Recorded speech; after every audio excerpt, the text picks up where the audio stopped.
Just Ross Whitley with your first alert forecast.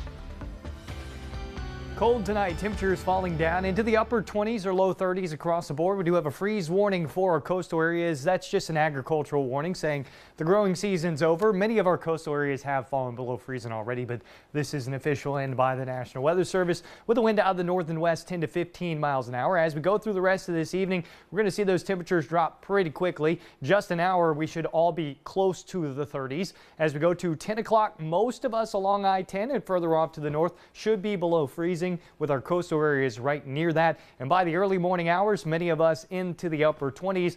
But that's not why we have a cold weather advisory. This is why we have a cold weather advisory. It's going to feel like 21 at 6 a.m. or 22 or 20 or 20. All across the area should feel like the lower 20s. And as we go through the morning hours tomorrow, we're not going to warm up much. By 10 a.m., it's still going to be feeling like 35 or freezing along I-10. And by the time we go into the afternoon, we may briefly feel like the mid 40s or possibly the upper 40s. There's still going to be a good breeze around for the day tomorrow, so it will be quite chilly. As we go into the afternoon, we should start to see that wind settling on down. And with that, we'll see calmer conditions for tomorrow night. Thankfully, a little bit of cloud cover is going to be around mostly every night this week, which should help limiting us bottoming out those temperatures. But you can see the wind still around because it's still going to be feeling quite chilly as we go into tomorrow night as well. And the same kind of thing as we go into Wednesday and Thursday, where cloud cover will help us out with some warmer overnight temperatures. There you can see the freeze warning for our coastal areas. Small craft advisory remains in effect offshore. If you've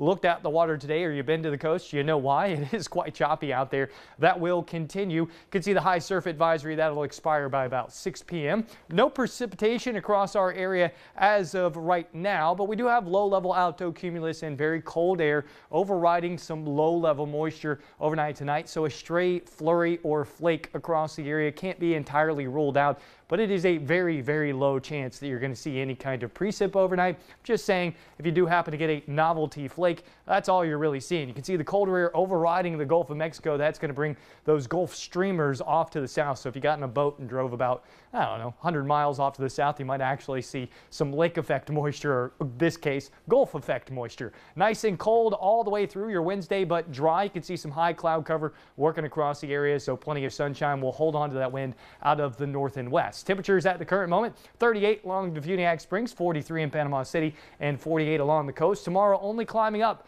to about 47 for those daytime highs, and we're going to hold on to this cold as we go throughout the week. How about temperatures cracking 50 by Wednesday and Thursday?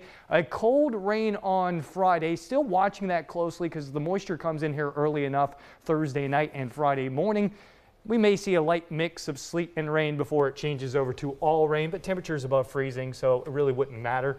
But it's possible, and then with cold rain Friday and more cold to continue. Probably looks great when you're standing in your living room looking out, it's all sunshiny, but then yeah, you open the door walk outside. Get a Ric Flair moment. Just, oh, whoo. man. Yeah, people need to be careful, that's for sure.